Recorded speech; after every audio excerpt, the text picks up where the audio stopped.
বাংলাদেশের রাজনীতির ইতিহাসে এমন কিছু মুহূর্ত আসে যা সব সমীকরণ উল্টে দেয়। আজ আমরা এমন এক মুহূর্তের সামনে দাঁড়িয়ে। সবাই জানতো ঢাকা বিভাগ মানেই বিএনপির দুর্গ, কিন্তু বিখ্যাত গবেষণা সংস্থা ন্যারেটিভের সদ্য প্রকাশিত রিপোর্ট বাংলাদেশের রাজনৈতিক মানচিত্র বদলে দিয়েছে। রিপোর্টটি বলছে ঢাকা বিভাগে এই প্রথমবারের মতো বিএনপিকে পিছনে ফেলে জনপ্রিয়তার শীর্ষে উঠে এসেছেন বাংলাদেশ জামাত ইসলামী।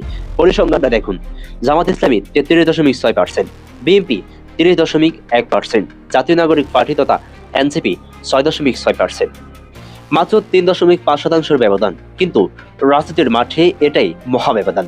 আর এই পরিসংখ্যানের সবচেয়ে বড় প্রভাব পড়তে যাচ্ছে বিআইপি আসন ঢাকা 17 তথা গুলশান বনানী ক্যান্টনমেন্ট, যেখানে লড়ছেন স্বয়ং বিএনপির ভারপ্রাপ্ত চেয়ারম্যান তারেক রহমান এবং জামাতের হেভিওয়েট প্রার্থী ডাক্তার মোহাম্মদ খলিলুজ্জামান। পুরো দেশ তাকিয়ে আছে এই আসনের দিকে। তারেক রহমান কি তার বাবা দলকে ঢাকায় যেতে পারবেন, নাকি ডক্টর খলিলুজ্জামানের সাইলেন্ট বিপ্লবের কুপঘাত হবে বিএনপির ভবিষ্যৎ প্রধানমন্ত্রী? আজকে বিশ্লেষণে আমরা দেখব কেন ঢাকার ভোটাররা বিএনপি থেকে মুখ ফিরিয়ে জামাতের দিকে ঝুঁকছে এবং ঢাকা 17 আসনে আসলে কি ঘটতে যাচ্ছে। প্রথম আসি ন্যারেটিভের রিপোর্টের গভীরে। ঢাকা বিভাগে বিএনপি 30.1% এবং জামাতের 33.6%। কেন এই পরিবর্তন? বিশ্লেষকরা বলছেন ঢাকার ভোটাররা এখন স্মার্ট এবং সার্ভিস ওরিয়েন্টেড। বিএনপির ইমেজ সংকট। গত 15 বছর ঢাকায় বিএনপির কোনো দৃশ্যমান আন্দোলন বা জনসভা ছিল না। চালাবাজি, টেন্ডারবাজি, দখলবাজি ছাড়া নেতারা হয় জেলে ছিলেন, নয়তো পালাতক। জনগণ তাদের পাশে পায়নি। 2, জামাতের সোশ্যাল ওয়ার্ক। করোনার সময়, ডেঙ্গুর সময় এবং 5 আগস্টের পর ট্রাফিক নিয়ন্ত্রণে জামাত ও শিবিরের কর্মীরা যে দৃষ্টান্ত স্থাপন করছে তা ঢাকার মধ্যবিত্ত এবং উচ্চবিত্তের নজর কেড়েছে। 3, এনসিপির পেট্রোল।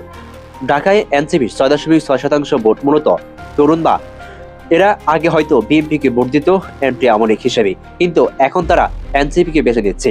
ফলে বিএনপির ভোট ব্যাংক কাটা পড়ছে আর জামাতের সলিড ভোট ব্যাংক অটুট থাকছে। এই পরিসংখ্যান প্রমাণ করে ঢাকায় এখন আর ধানের শীষের অটোমেটিক চয়েস নয়, মানুষ বিকল্প খুঁজছিল এবং ডাটা বলছে সেই বিকল্প এখন দাঁড়িপাল্লা। আর এই ট্রেন্ডটাই ঢাকা 17 আসনে তারেক রহমানের জন্য রেড অ্যালার্ট। তিনি এখান থেকে ব্যারিস্টার আন্দালিব রহমান পাত্রকে সরিয়ে দিয়েছেন। মূলত আন্দালিব রহমান হারবেন বলেই নিজে ওখানে দাঁড়িয়েছেন। প্রথমত, একটি আসনে দাঁড়ালেও তারেক রহমান এখন 2টি আসনের প্রার্থী। ঢাকা 17 আসনের লড়াইটা আসলেই 2 ব্যক্তি নয়, 2 লাইফ স্টাইলের।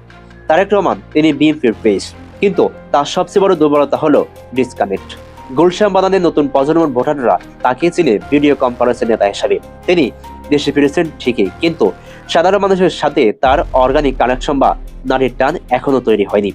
ভোটাররা ভাবছে যিনি এতদিন লন্ডনে ছিলেন তিনি কি করাইল বস্তির ফানের সমস্যা বুঝবেন? অন্যদিকে ডক্টর খলিলুজ্জামান তিনি এই মাঠের সন্তান, একজন পেশাদার চিকিৎসক। করোনার সময় যখন রাজনীতিবিদেরা পিপি পরে ঘরে ঢুকছিলেন, তখন এই ডাক্তার মানুষের বাড়ি বাড়ি গিয়ে সেবা দিয়েছেন। 5 আগস্টের বিপ্লবের আহতদের চিকিৎসার দায়িত্ব নিয়ে তিনি মহানুভবতার পরিচয় দিয়েছেন। গুলশানে এলিট সোসাইটি একজন উচ্চশিক্ষিত ডাক্তারকে এমপি হিসেবে দেখতে পছন্দ করে। তার ক্লিন ইমেজ, বদ্ধতা এবং পেশাদারিত্ব তাকে দলমতের ঊর্ধ্বে গ্রহণযোগ্য করে তুলছে। তিনি শুধু নেতা নন, তিনি একজন সেবক। ঢাকা 17 আসনের ভোটের চাবিকাঠি 2 জায়গায়। 1, গুলশানের ড্রয়িং রুমে। 2, করাইলে বস্তি। এলিট ভোটাররা কি চায়? তারা চায় শান্তি, শৃঙ্খলা এবং বিজনেস ফ্রেন্ডলি পরিবেশ। তারা বিএনপির অতীত আমলের হাওয়া ভবন, চাঁদাবাজি আর রাস্তার মাঝখানে ভুলে যায়নি। সাম্প্রতিক সময়ে বিভিন্ন জায়গায় বিএনপির দখলদারিত্বের খবরে তারা বিরক্ত। অন্যদিকে 5 আগস্টের পর জামাত কর্মীদের মন্দির পাহারা দেওয়া, সুশৃঙ্খল আচরণ তাদের মুগ্ধ করছে। ন্যারেটিভের রিপোর্ট অনুযায়ী উচ্চশিক্ষিত শ্রেণীতে জামাতের গ্রহণযোগ্যতা বেড়েছে। ডক্টর খলিলুজ্জামানের ব্যক্তিত্ব তাদের ক্লাসের সাথে ম্যাচ করে। এবার আসি বস্তি ভোটে। করাইলো পাষণ ট্যাগ, এখানে আসল খেলা। লাখো ভোটার। জামাত এখানে পলিটিক্যাল কাজ করে না, মানবিক কাজ করে। তাদের বায়তুল মাল থেকে নিয়মিত বিধবা ভাতা, চিকিৎসা সহায়তা এবং অভাবীদের সাহায্য দেয়। ডক্টর খলিলুজ্জামানের টিম বস্তির প্রতিটি অলিগলি চিনি। বিএনপি নেতারা ভোটের সময় ছাড়া বস্তিতে যান। তারেক রহমানের নিরাপত্তা প্রটোকল তাকে বস্তির মানুষের কাছে বসতে দেবে না। এই দূরত্বই বস্তির মানুষকে জামাতের দিকে ঠেলে দিচ্ছে। বস্তিবাসী বাসায় ডাক্তার স্যার আমাদের বিপদের বন্ধু, আর তারেক রহমান লন্ডনের বন্ধু। ন্যারেটিভের রিপোর্টে দেখা যাচ্ছে ঢাকায় এনসিপির সমর্থন 6.6%, আর ঢাকা 17 আসনে এর হার আরো বেশি হতে পারে। এই 6 থেকে 7% ভোটার কারা? এরা নর্থ সাউথ ব্রাক বা আইইউবির ছাত্র।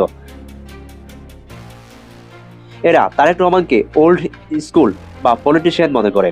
তারা চায় স্মার্ট রাজনীতি, যা এনসিপি বা জামাতের তরুণ প্রার্থীরা অফার করছে। বিএনপি যদি মনে করে তরুণেরা তাদের পকেটে, তবে তারা বোকার স্বর্গে আছেন। এনসিপি যেহেতু এখানে প্রার্থী নেই, ফলে তারা যদি জামাতকে সমর্থন দেয়, তবে বিএনপির ভোট ব্যাংক আরো ভাগ হবে। রাজনৈতিক হিসাব খুবই সহজ, বিএনপি 30%, এনসিপি কাটবে 10%, বাকি 27%। জামাত 33% প্লাস প্রোটিন ভোট পায় 38%। অর্থাৎ এনসিপির উপস্থিতি পরোক্ষভাবে জামাতকে বিশাল লিড এনে দিচ্ছে। এই আলোচনার শেষে একটা ভয়ানক প্রশ্ন সামনে আসে, যদি ঢাকা 17 আসনে তারেক রহমান হেরে যান, তবে বিএনপির কি হবে? এটা শুধু একটি আসনের পরাজয় হবে না, এটি হবে বিএনপির রাজনীতির জন্য একটি জাতীয় বিপর্যয়, একটি ন্যাশনাল ডিজাস্টার। সারা দেশে বিএনপির কর্মীদের মনোবল ভেঙে চুরমার হয়ে যাবে। জামাত ইসলামী প্রমাণ করবে জনগণ এখন আর পরিবর্তন চায় না, তারা চায় যোগ্যতা, মাঠের জরিপ, ন্যারেটিভের ডাটা এবং করাইলের বাতায় সব ইঙ্গিত করছে ডাক্তার খলিলুজ্জামানের দিকে।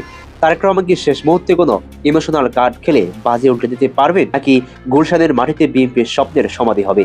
12 ফেব্রুয়ারি ব্যালট পেপারে মিলবে এই প্রশ্নের উত্তর। তবে এখন পর্যন্ত স্কোর ভোটে এগিয়ে আছেন ডাক্তার সাহেব, ডাক্তার খলিলুজ্জামান। দর্শক, আপনি কি মনে করেন কমেন্টে জানান। আর এই চ্যানেলে নতুন হলে সাবস্ক্রাইব করে আমাদের সাথে থাকুন।